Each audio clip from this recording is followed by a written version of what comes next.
back or just started? Welcome to another video. Yeah. Or should we just say today we're going to talk about? Say welcome to the video. Alright. And then just like introduce it's Amar and Kid, and I'm Amar and Tiffany. Alright. Guys, welcome back to another video. It's us, Amar and Tiffany here from, what's our thing called? The Krosky family. So today our video we are going to talk about miscarriage, our miscarriage story and our journey through our miscarriage last year. I was really afraid that post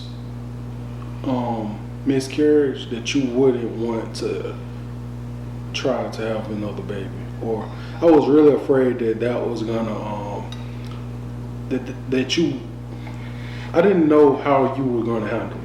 Yeah. And I was like almost mentally preparing for like if you didn't want to, like I didn't know where that would have taken us. Yeah.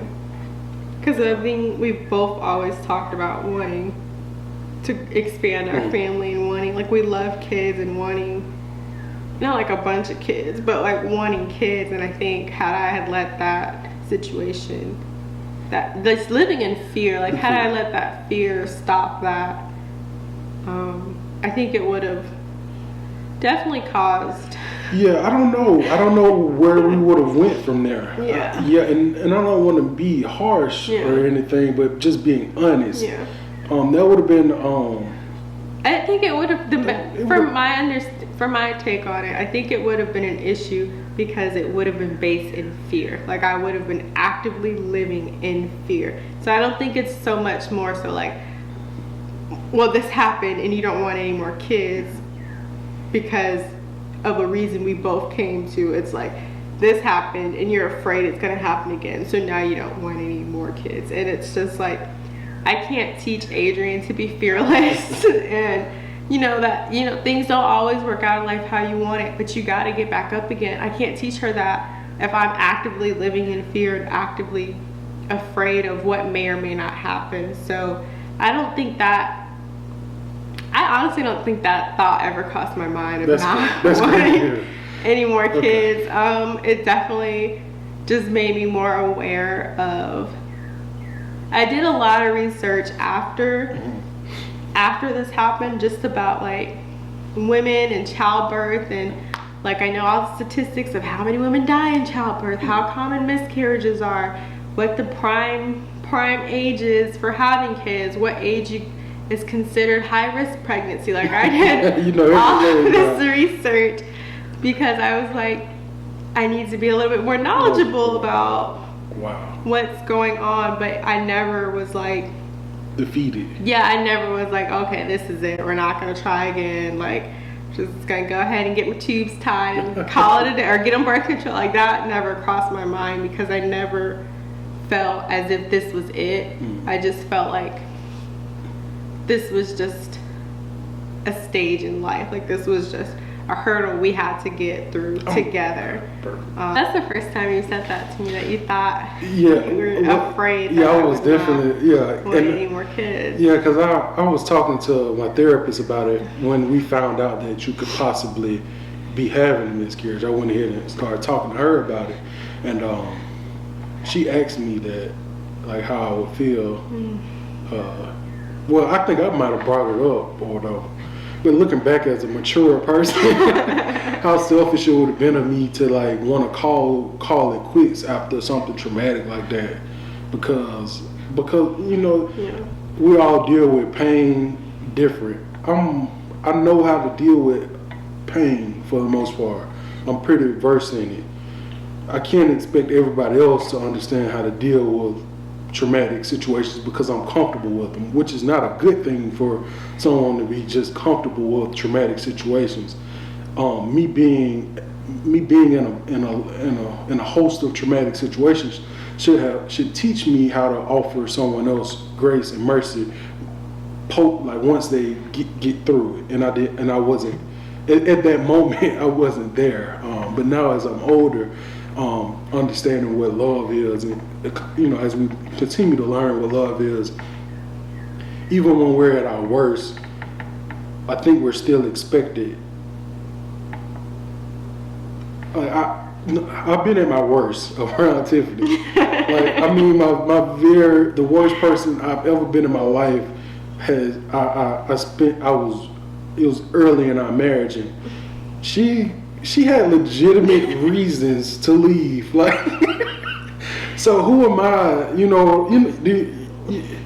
get what I'm saying. So yeah, it just taught me how to love. Yeah. Well, technically, I did leave for a little bit. When I went to Washington. You left me there. I mean, kind of. Oh my God, I didn't know that. I mean, let's not talk about this, right? Well, that'll be a new video. It's not long enough to be a video. I didn't know that. I thought at one point in time, me and Adrian were on a one-way ticket to Washington, which is at the time where both of my parents lived.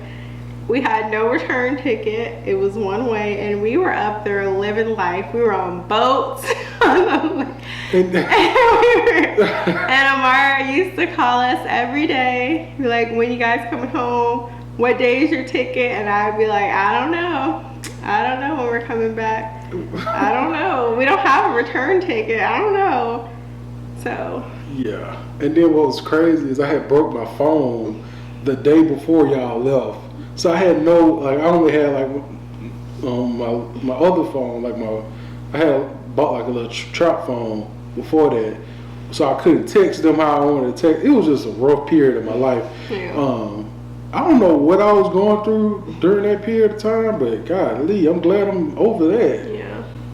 That is, I do think the timing of when this happened was a point when we were stronger in our marriage, because I feel like had this happened earlier in the marriage, I don't know, man. We've been through some shit. Excuse me. We've been through some stuff. I don't know. I don't think there is something there. If something was there to break us, I think we would have been broken. Yeah. I don't. But I think us going through things in the past kind of helped us to get through this. Right. I think people think marriage is roses and glitz and glitter, and they lived happily ever after. And and there is a happily ever after, but not every day is happy. Yeah. Is not. Yeah. True struggle comes from. It's true happiness, true peace comes from struggling. You have to struggle to get to a peace, and that's what marriage is. Working toward a goal, working together to become better people together. Yeah. And even us getting to a point where we're able to communicate our feelings about a situation, or talk about our feelings and not cope in other ways. That is, I feel like, huge. Because in the past, I would have just shut down. There would have been no conversation of how I'm feeling. I would have just tried to deal with it all by myself.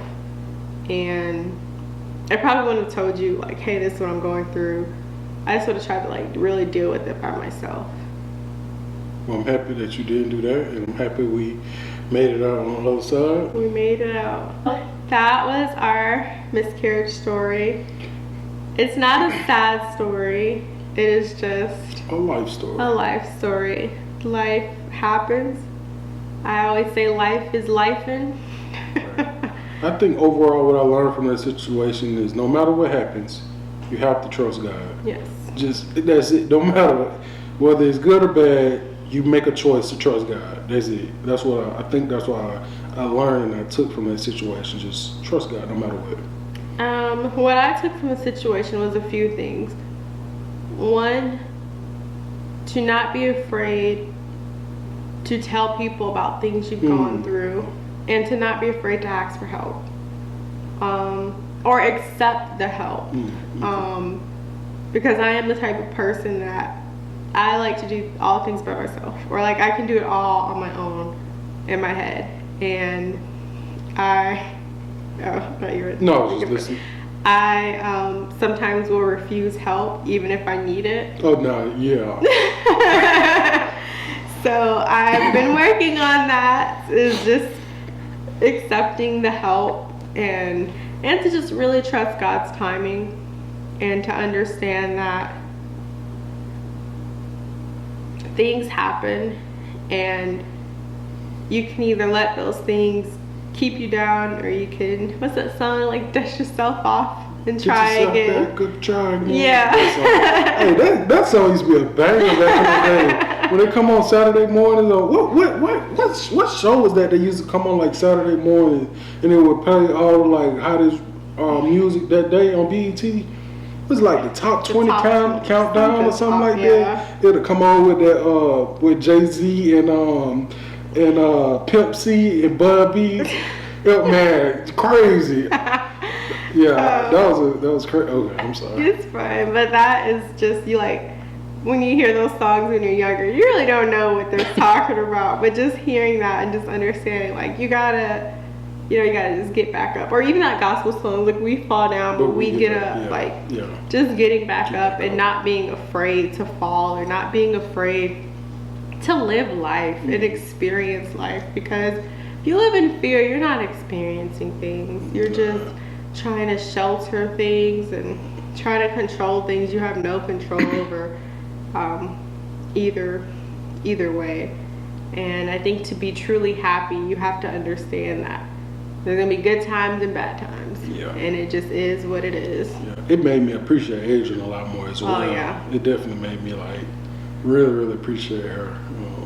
And seeing how like caring she was for me during that time, like she was always like, Mom, are you okay? Do you need anything?